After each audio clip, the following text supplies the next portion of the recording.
Thought I'd check in with one of our longest serving councillors, Councillor David Thurley. Wow, I've got quite a way to go to catch up to your service that you've given the city over such a long period of time. Indeed. I'm not the longest serving, of course, but yes, I've had almost 10 years. So it'll be 10 years come September this year. And what have you enjoyed about the role? I mean, you've come back again, which is terrific. Yeah. We're all benefiting from your knowledge. What inspires you to keep going? I guess I've always had this feeling of doing some public service, putting in. You get a lot out of the community, and I always felt that I should put back. I got that, I think, from my father, who was always getting involved with clubs and things in when we were born. Yeah. And one of the things I love about you, David, is you put your hand up for so many committees. It's hard to keep up with you. Yeah, well, I've cut it back a bit this time. I think I was on 8 committees last council, but I've cut it back to the ones I really like, and I enjoy that. I mean, this is the way you really get involved in council. Sitting in a council meeting on a Monday night is a very minor part of the role. Getting involved in committees and in community groups is the biggest part of it.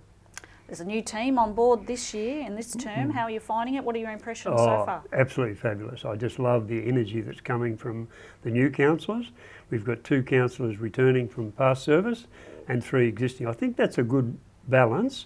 You don't want to get rid of 6 councillors and have 6 new ones and 3 old ones. That's difficult. There's so much, as you know, to take on. This is a great group with young and a better balance of women and men, 4 women, 5 men, whereas in the past it's been very heavily male dominated.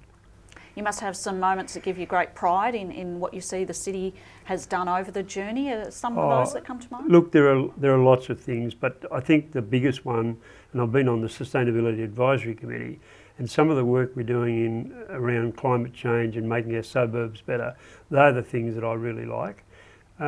This time I think there's a lot more ambitious stuff happening. I mean, the Reconciliation Action Plan is just something that's wonderful. We've neglected our Indigenous people for so long and pushed them aside, really.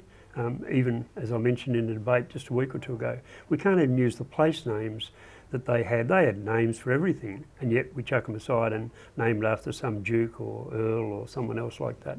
And I'm really excited to see how this goes over the next couple of years. The challenges ahead, what do you think are in front of us? The big one, of course, is financial, because COVID really knocked the city about, as it did with most. So I think we've got a lot of work to do in there. That's another reason why I got on the Audit, Risk and Improvement Committee, because that's where we make decisions about risk and about how well the city's going. And I really enjoy listening to experts and outsiders who are on that committee as well. That's one of the big challenges we've got, there's no doubt about it. Well, as a new councillor, I've really enjoyed your insights. It's been terrific to have someone with your experience helping some of the new ones along. So personally, I thank you so much. And yes, as a united group, we're moving forward, and hopefully we can continue to achieve great things as those before us have done. I think we will. It is, as you said, a great group of people, and all seem to be really dedicated to getting somewhere and really improving the city. Thank you so much for your time. You've probably got another committee to get to. Thank Councillor you. David Thurley, thank you so much.